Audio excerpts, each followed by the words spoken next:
So today I was continuing to work on making the rats, which attach to the performers' shoes.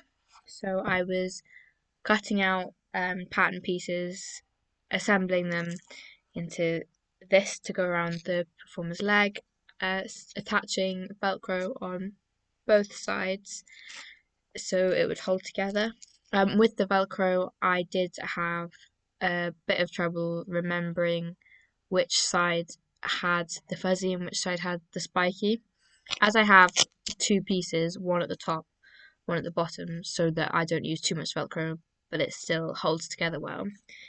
Um, because I had these two pieces, it was very easy to put spiky on this side and then the other piece of this of spiky on this side so it wouldn't attach.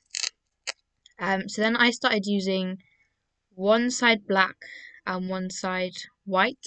So the white side was the spiky and the black was the soft, so that I wouldn't put a black and a white on one side. It would all be white on one side and all black on the other, so that I knew what I was doing and I wouldn't get confused. And I found this made me much more effective and I didn't have to unpick it anymore.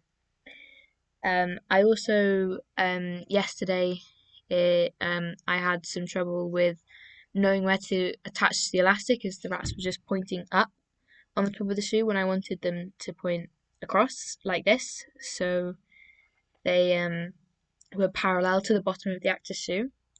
And I attached the elastic here on the back, and it didn't do anything. The rat was still straight up like that. So this morning I decided to test out having the elastic on the tip of the rat's head, and I found this was much more effective. It does sit right down where I want it to sit.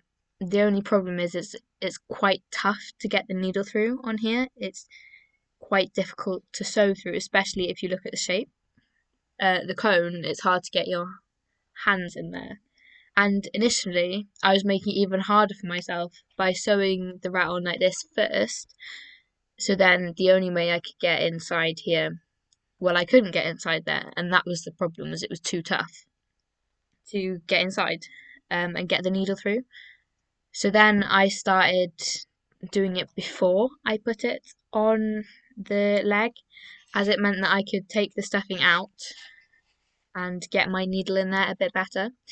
It's not a perfect way of doing it, but it is better than before because there's not a lot of movement. My hand's quite restricted, so it's quite difficult to get the needle in and out, but I can get it in and out, which is better than I can do before. And also I'd bent my needle quite a lot by doing it just straight across like that without being able to get inside. So doing it that method was much more effective, and I'm going to continue doing that with the rest of the rats.